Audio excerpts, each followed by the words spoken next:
खबर शामिल करेंगे। रावलपिंडी में पानी की किल्लत से मुतासरा इलाकों के लिए वासा ने हंगामी इक़दाम शुरू कर दिए हैं। वासा के 5 वाटर टैंकर्स फौरी तौर पर मुतहरिक कर दिए गए हैं।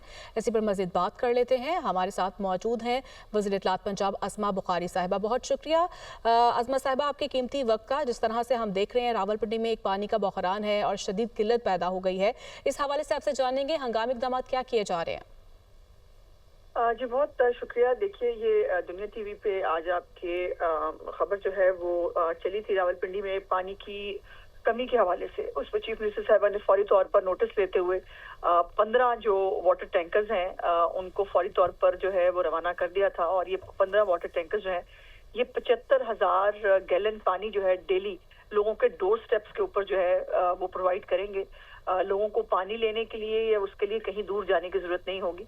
ये उनको खुद जो है वासा उनके घर घर जाकर ये वाटर जो है ये पीने वाला पानी उनको प्रोवाइड करेंगे। और उसके साथ साथ एक long term programme chief minister साहिबा का, एक मीडियम टर्म एक लॉन्ग टर्म जो है वो खास तौर पर, जैसे आपको मालूम है कि पाकिस्तान उन मुल्कों में से है जहां पर जो है वो वाटर हमारा बेड जो है वो नीचे भी जा रहा है, पानी की कमी का शिकार हो रहे हैं।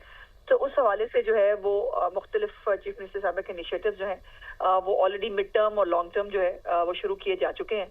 और लेकिन अभी फौरी तौर पर जो है वो 75,000 गैलन जो पानी है ये लोगों के डोर स्टेप पर जो है वो पहुंचाने का काम शुरू कर दिया गया है। जी ठीक है अस्मा बुखारी साहब, बहुत शुक्रिया आपके वक्त का।